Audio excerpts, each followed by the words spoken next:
कोई आपके आंसू नहीं देखता, कोई आपकी उदासी को नहीं समझता, कोई आपका दर्द नहीं समझता, लेकिन आपकी कमियां बताने हर कोई तैयार है ना।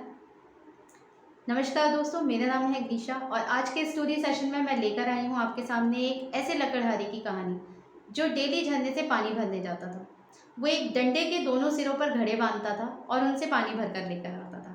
लेकिन जब वो पानी भरकर लाता था तब घर आते आते एक घड़े का पानी पूरा होता था और दूसरे घड़े में सिर्फ आधा ही पानी रह जाता था, क्योंकि उस घड़े के अंदर एक छोटा सा छेद था। ये देखकर जो पहला घड़ा था वो बहुत घमंड करता था और उस दूसरे घड़े को हमेशा चढ़ाता था, हमेशा उसे छोटा महसूस कराता था। वो कहता था कि मेरे अंदर कोई कमी नहीं है, मैं पूरा पानी घर तक पहुंचाता हूँ, जबकि तुम्हारे अंदर कमी है, तुम सिर्फ आधा ही पानी घर तक पहुंचाते हो। ये सुनने के बाद वो घड़ा बहुत मायूस हो जाता था। एक दिन वो बहुत शर्मिंदा हुआ। उसने जब लकड़हारा पानी डाल रहा था घड़ों में झरने पे, तब उस घड़े ने उस लकड़हारे से कहा कि मुझे माफ़ कीजिए, मैं आपकी मेहनत को बेकार जाने देता हूँ और मैं सिर्फ आधा ही पानी घर तक पहुँचाता हूँ, मैं पूरा पानी नहीं पहुँचा पाता, जबकि दूसरे घड़े में पूरा पानी घर तक पहुँचता है।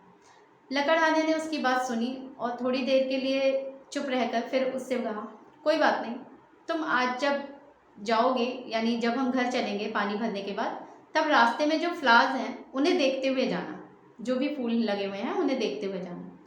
दूसरे घड़े ने कहा ठीक है, मान गया। जब वो जा रहा था तब जिस पगडंडी से वो हमेशा जाता था उसी पगडंडी से जा रहा था। देन वो घड़ा रास्ते भर फूलों को देखता रहा, उसका मन बहुत प्रसन्न हुआ, बहुत खुश हुआ। घर आने के बाद वही हुआ, उस घड़े में पानी आधा रह गया और दूसरे घड़े में पानी पूरा था। दूसरा घड़ा ये देखकर फिर से हंसने लगा और उसे फिर से चिढ़ाने लगा कि मेरे में पानी पूरा है और तुम्हारे अंदर पानी फिर से आधा है। फिर से वह घड़ा मायूस हुआ और उसने दोबारा उस लकड़हारे से माफ़ी मांगी, मुझे माफ़ कर दीजिए, मेरे अंदर बहुत बड़ी कमी है, आप चाहें तो मुझे बदल सकते हैं। तब उस लकड़हारे ने उस घड़े से कहा, तुमने शायद ध्यान नहीं दिया कि जब हम आ रहे थे तो रास्ते में जितने भी फूल थे वो सिर्फ तुम्हारी साइड पर थे, जबकि दूसरे घड़े की साइड पर कोई भी फ्लावर नहीं था।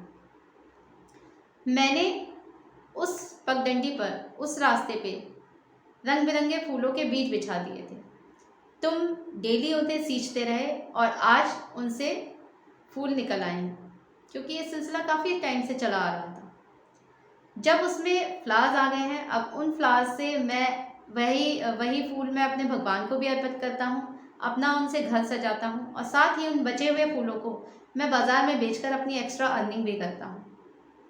तुम्हारी ये कमी मेरे लिए कितनी फलदायी है तुम नहीं जानते। यह सुनने के बाद वह घड़ा खुश हो गया।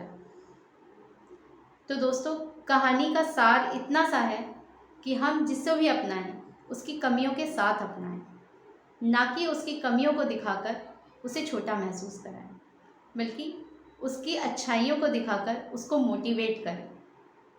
अगर आपको मेरी ये कहानी पसंद आई है तो इसे लाइक कीजिए, मेरे चैनल को सब्सक्राइब कीजिए। तब तक के लिए बाय बाय, मिलती हूँ आपसे नेक्स्ट थर्सडे नेक्स्ट कहानी के साथ। Thank you.